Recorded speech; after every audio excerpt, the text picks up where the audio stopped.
엔진이 탑재되어 있는데 여기 지금 위아래로 움직이는 녀석들 열심히 일을 하고 있는 이 회색 이 물체를 뭐라고 하느냐, 우리 엔진 안에 피스톤이라고 이야기를 할 겁니다. 그래서 이 피스톤이 위에서 밑으로 열심히 일을 하면서 무슨 역할을 하느냐, 자, 위에서 밑으로 내려올 때, 피스톤이 위에서 밑으로 내려올 때는 제일 처음에 주사기가 움직이는 것처럼 주사기를 이렇게 당기면은 주사기 내부에 이렇게 공기가 빨려 들어올 거예요. 그때 이제 외부에 우리 분무기 아시죠? 물 뿌리는 분무기. 분무기에다가 휘발유를 담아서 휘발유를 뿌려요.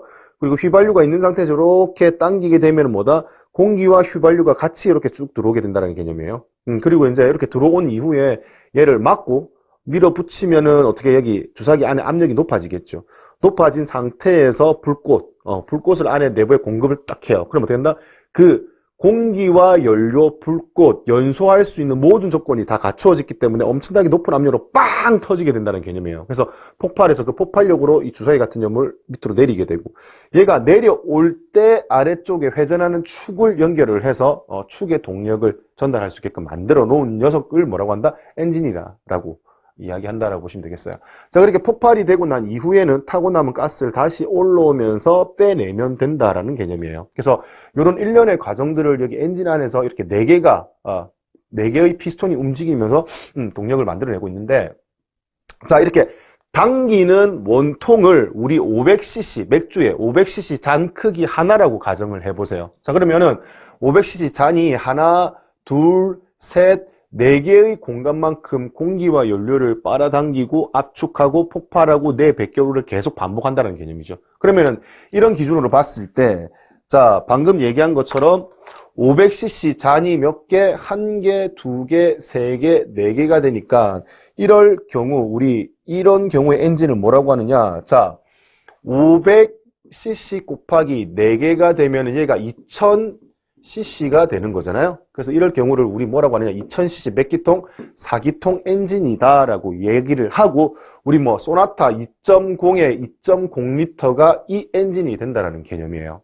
그래서 2000cc 엔진은 하나당 실린더 하나당 공기와 연료를 빨아당기는 공간이 한 500cc 잔 크기 정도 되는구나. 걔가 몇 개 있다? 4개가 있다. 이렇게 기억을 해두시면 되겠습니다. 자, 그래서 이렇게 cc의 개념, 엔진 배기량에 대한 개념은 간단하게 설명을 드렸고, 자, 이 cc를 우리가 쓰는 센티미터의 단위의 부피로 바꾸면 이렇습니다. 실제 이제 우리가 이 배기량을 구할 때는 센티미터로 구해야 되거든요. 그래서 이 센티미터로 환산하게 되면 이 1cc는 뭐다? 각설탕 크기 하나다 이렇게 보시면 되겠어요. 우리 커피숍 가면 각설탕 2개를 종이로 묶어놨잖아요. 싸놔서 그 종이를 벗겨서 그 1개의 각설탕 크기라고 보시면 되죠. 1개의 각설탕 크기가 얼마가 되는데, 가로, 세로, 그 다음에 뭐야? 높이가 각각 얼마? 1cm인 정육면체라고 보시면 되겠어요. 가로 얼마? 1cm, 세로 얼마? 1cm, 높이 얼마? 1cm의 이 각설탕의 부피는 얼마입니까? 이거 3개를 다 곱하면 되죠? 위에 면적 1 곱하기 1에 높이 1 곱하면은 얘는 뭐다? 1세제곱 cm가 된다. 이 각설탕의 크기가 뭐가 돼? 1cc가 된다. 이렇게 정리를 하시면 되겠습니다. 그러면 500cc라 함은 이 500cc 잔 크기의 각설탕 500개 그 가진 거를 이렇게 빻아가지고 넣으면 꼭 딱 맞게 떨어진다는 개념이에요. 그래서 cc의 개념을 그렇게 정리를 해주시면 될 것 같고, 자, 그러면 이제 실제 여기 실린더라고 하는 이 피스톤이 들어간 이 통을 실린더라고 하는데, 실린더 하나를 좀 확대를 해서 내용을 좀 디테일하게 보도록 하죠. 자, 그러면 여기에서 이야기를 한번 해볼까 합니다. 자, 방금 설명드린 것처럼 여기 입구에서 분무기로 물 뿌리듯이 휘발유를 뿌려요. 뿌려서 여기 있는 피스톤이라는 녀석이 위에서 밑으로 내려올 때 공기와 연료를 같이 당겨요. 이걸 이제 흡입이라고 이야기를 하고요. 그 다음에 들어오는 구멍을 막고 이렇게 올리는 과정을 압축이라고 합니다. 자, 그 다음에 여기 불꽃을 주죠. 공기와 연료를 압축한 상태에서 불꽃을 주게 되면 엄청나게 빠른 속도로 다 없어질 거예요. 타면서 강한 폭발력이 생길 거고, 그 폭발력에 의해서 이 피스톤이 내려오면서 동력을 만들어내죠. 그래서 이거를 폭발행정 혹은 동력행정이라고 이야기를 합니다. 자, 그 다음에 나머지 한번 올라가면서 배출될 수 있게끔 배기구를 열어주고, 타고 남은 배출가스를 내보내고 나서, 그 다음에 다시, 흡입행정으로 돌아온다라는 거. 이렇게 해서 방금 설명드린 네 가지 과정을 거쳐서 하나의 주기가 완료되는, 즉, 한 사이클이 완료되는 엔진을 뭐라고 하느냐? 사행정 1사이클 엔진이라고 이야기를 하는 겁니다. 이 부분은 이제 뒤에서 좀 본격적으로 설명을 드릴 테지만, 지금 뭐를 하기 위해서, 자, 이 피스톤이라는 녀석이 위에서 아래쪽까지 움직이는 그 한계점이 있을 거예요. 그래서 이 위의 한계점을 뭐라고 하느냐? 우리 상사점이라고 표현할 겁니다. 위쪽 한계점을 상사점이라고 표현하고 영어로는 TDC라고 표현을 합니다. 자, 그리고 아래쪽에 와서 멈추는 지점을 뭐라고 하느냐? 하사점이라고 이야기를 하는 거죠. 그러면 이 얘기를 왜 하느냐? 자, 상사점과 하사점까지 움직인 거리를 우리 행정, 영어로 스트로크라고 표현하게 됩니다. 자, 요거 가지고 우리가 뭘 구할 수 있다? 배기량을 구할 수 있거든요. 자, 지금 정면에서 보면은 무슨 면적처럼 사각형 면적처럼 보이지만 실제는 주사기와 똑같이 생겼다라고 했고, 얘를 입체적으로 표현을 한다라면 이렇게 표현할 수 있을 겁니다. 자, 입체적으로 표현을 한다라면은 이런 원기둥으로 표현할 수가 있다라는 겁니다. 그죠? 이렇게 원기둥으로 표현할 수 있다는 거예요. 그래서 피스톤이 상사점에서 하사점까지 움직이는 이 공간의 부피를 우리 뭐라고 한다? 배기량이라고 이야기를 한다. 이게 500cc 장 크기다. 그 얘기를 들었던 겁니다. 자, 그러면 이제 얘 가지고 이제 우리 뭘 하느냐? 자, 여기 지름을 준 거예요. 원통의 지름. 그리고 상사점에서 하사점까지 길이를 우리 뭐라고 한댔다? 행정이라고 한댔죠. 행정, 스트로크. 그래서 이 지름과 뭐를 행정을 알면은 뭘 구할 수 있다? 이 원기둥의 부피를 구할 수 있고, 이 부피가 곧 뭐가 된다? 배기량이 된다는 개념인 거거든요. 그래서 뭐가 필요했다? 1세제곱센티미터, 즉 각설탕 크기 하나가 뭐가 된다? 1cc가 된다라는 부분을 앞에서 언급을 했던 겁니다. 왜? 이 D를 만약에 20cm라고 주고 행정을 만약에 10cm라고 줬을 때 얘의 부피를, 즉 배기량을 구할 수 있냐라고 물어볼 수 있거든요.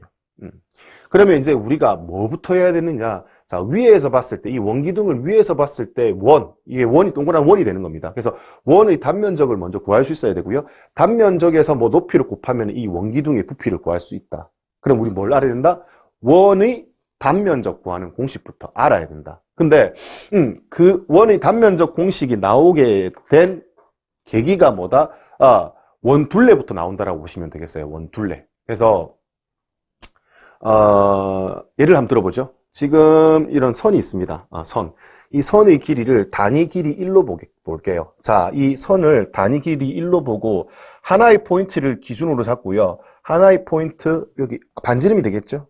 이렇게 해서 원을 그릴 거니까 이 R을 기준으로 어떻게 하느냐, 얘를 한 바퀴 돌릴 겁니다. 반바퀴. 자, 여기 중심을 기준으로 이렇게 회전을 시키면은 여기 뭐가 된다? 반원이 그려지겠죠. 그래서 여기 반지름 R을 만약에 1로 잡으면, 기준을 1로 잡으면 이 반원 그린 이 둘레가 얼마가 된다? 3.14만큼의 비율이 된다라는 겁니다. 그래서 이 기울에 하나, 둘, 세 개보다 조금 더 길이가 더 길어지게 된다라는 개념인 거죠. 그래서 약속을 정하는 겁니다. 반지름이 1일 때 반원 둘레가 3.14배만큼, 원이 뭐 커지는 작아지는 다 똑같습니다. 비율이 나오는데 이 비율을 우리 뭐라고 약속하느냐?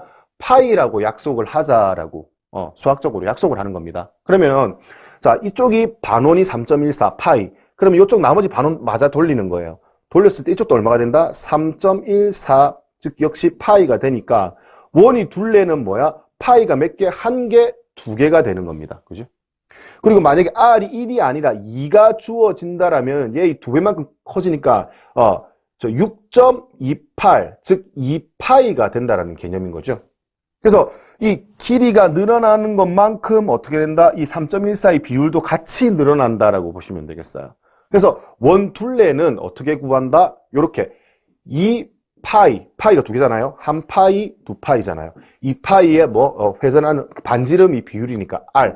요렇게 표현해서 뭘 구할 수 있다? 원의 둘레를 구할 수 있다. 이렇게 약속을 하는 겁니다. 그래서 원둘레는 뭐야? 2파이 R로 구할 수 있다. 그럼 이건 자동차 어떻게 쓸 건데? 자, 원의 하나의 포인트를 기준으로 어떻게 하느냐? 한 바퀴를 돌려요. 원 한 바퀴를 쭉 돌려서 갔을 때 한 바퀴가 돌았을 때가 뭐야? 원의 둘레니까. 한 바퀴 돌아서 이동한 거리. 요 거리를 알고 이 거리를 움직이는 동안의 시간을 알면은 우리 뭘 구할 수 있다? 차량의 속도를 구할 수 있거든요. 즉 무슨 말이야? 차량의 속도 단위가 뭔데? 킬로미터 퍼 아워, 즉 거리 나누기 시간이잖아요. 그래서 마찬가지 원둘레를 통해서 뭘 구할 수 있다? 자동차 바퀴의 반지름만 알면은, 그리고 얘가 돌아간 시간을 알면은 자동차의 뭘 구할 수 있어? 속도를 구할 수 있다는 개념이거든요. 그래서 뒤에 셰시 파트에서 자동차 속도 구할 때 원둘레 이 공식을 그대로 사용을 할 거니까 잘 기억을 해 두시면 좋겠습니다. 자, 그러면 이제 면적은 어떻게 구하느냐? 자, 마찬가지 이렇게 원이 있어요. 자, 이렇게 원이 있고요. 자, 원을 중심으로 이렇게 반지름이 R인 녀석이 있다라고 가정을 해보는 거죠. 자, 그랬을 때 이 원을 무수히 잘게 자르는 거예요. 이렇게 잘게 자르는 거죠. 이렇게 잘게 잘라가지고 반원 정도 되는 거를 어떻게 되느냐? 양 끝을 잡고요. 원의 양 끝을 잡고 이렇게 펼치는 거예요. 자, 이렇게 펼쳤을 때 어떻게 됩니까? 자, 이거 피자 한 조각 보시면 돼요. 이렇게 한 조각 나 있고 위는 둥근 원이니까 요런 살짝 둥근 모양이겠죠. 살짝 둥근 모양의 피자 조각처럼 이렇게 뾰족하게 라인이 만들어질 겁니다. 이런 식으로, 그죠? 이렇게 만들어지겠죠. 자, 그 다음에 면적 구하는 거예요, 면적. 아래쪽도 마찬가지 이렇게 잘게 자릅니다. 잘게 잘라서 아래쪽도 어떻게 하느냐, 이렇게 펴주는 거죠. 반대로 이렇게 펴주는 거예요. 그러면은 이렇게 펴진 상태에서 이걸 붙이는 거예요. 그러면은 요 조각이 맞아 떨어지면서 이렇게 똑같이 이런 라인으로 면적이 붙어서 형성이 될 겁니다. 그래서 이 지금 둥근 거를 무수히 잘게 더 쪼개면 어떻게 된다? 이게 거의 일직선처럼 될 수 있다는 개념인 거예요. 일직선처럼. 이렇게 식으로 될 수 있다는 거죠. 그랬을 때 여기 반지름이니까 요 높이가 반지름이 되니까 얘가 뭐가 된다? R이 되는 거고요. 그리고 아까 원둘레, 이 반원의 원둘레를 폈지 않습니까? 이 반원의 원둘레 우리 약속했잖아요. 뭐라고? 파이로 약속을 했잖아요. 그리고 이제 R이 배울 만큼 커지니까 여기 파이 R이라고 보시면 되는 거죠. 여기 비율이. 자, 그러면 이제 여기 위쪽이 둘레가 파이 R이고 여기 아래쪽도 파이 R이고 이 또 내나 파이 R이 되는 거죠. 그러면 이 우리 면적은 합쳤으니까 이 원의 전체 면적은 어떻게 구하는데 이게 뭔데? 직사각형이잖아요. 직사각형의 면적은 가로 곱하기 세로니까 파이 R 곱하기 R을 하게 되면은 뭐가 된다? 이 면적이 되는 거잖아요. 그래서 원의 면적은 어떻게 되는데 파이 R의 제곱으로 구할 수 있다. 이렇게 정의 내리는 겁니다. 그래서 원의 단면적은 파이 R의 제곱. 그죠? 그리고 원의 둘레는 얘가 어떻게 된다? 2가 내려오면 뭐가 된다? 원의 둘레 2 파이 R이 된다라는 거. 그죠? 그래서 요 두 개는 반드시 알고 있어야 되고 원둘레는 우리 나중에 차속 구할 때 쓰게 된다. 그리고 지금 원의 면적은 100이랑 구할 때 바로 쓸 수 있다라는 개념인 겁니다. 자, 다시 가보죠. 자, 이런 원기둥에서 지름이 아까 얼마라고 했어요? 20cm라고 했죠? 20cm. 자, 그 다음에 높이가 얼마? 행정이 10cm라고 했으니까 얘의 이제 부피를 구해보자라는 거죠. 자, 그러면은 절반이 필요하니까 R이니까 R. 파이 3.14 약속입니다. 거기에다가 R의 제곱, 반지름이 얼마다? 여기 절반이니까 10cm가 되겠죠. 그래서 10cm의 제곱이 될 것이고 거기에 높이 얼마? 10cm를 곱해주면은 이 원기둥의 부피를 구할 수 있다. 이 원기둥의 부피가 피스톤이 상사점에서 하사점까지 움직인 공간이기 때문에 얘를 뭐라고 한다? 배기량이라고 표현을 했던 거잖아요. 그래서 이거 계산 다 하면은 얘가 얼마입니까? 100제곱센티미터가 되고 여기 두 개 곱하면은 0 두 개 하나 둘이니까 314제곱센티미터에 10cm 곱해지면 3140이 되고 이 숫자 제곱센티미터와 센티미터 세 개가 곱해졌으니까 세제곱센티미터가 되고 이 세제곱센티미터를 뭐라고 한다? cc로 표현할 수 있다. 자, 그래서 3140cc가 되고 얘는 뭐야? 한 기통의 배기량이 되는 겁니다. 그랬을 때 이런 게 몇 개? 만약에 4기통이 있다. 그럼 여기 곱하기 얼마? 4를 하게 되면 엔진 전체의 총 배기량을 구할 수 있다. 이렇게 접근할 수 있는 겁니다. 그래서 원둘레를 이용을 해서 배기량을 구하는 내용까지 설명을 드렸습니다. 자, 그러면 방금 얘기했잖아요. 아까 자, 흡입이죠. 흡입행정. 자, 흡입행정에 공기를 빨아당겼지 않습니까? 빨아당기고 압축했을 때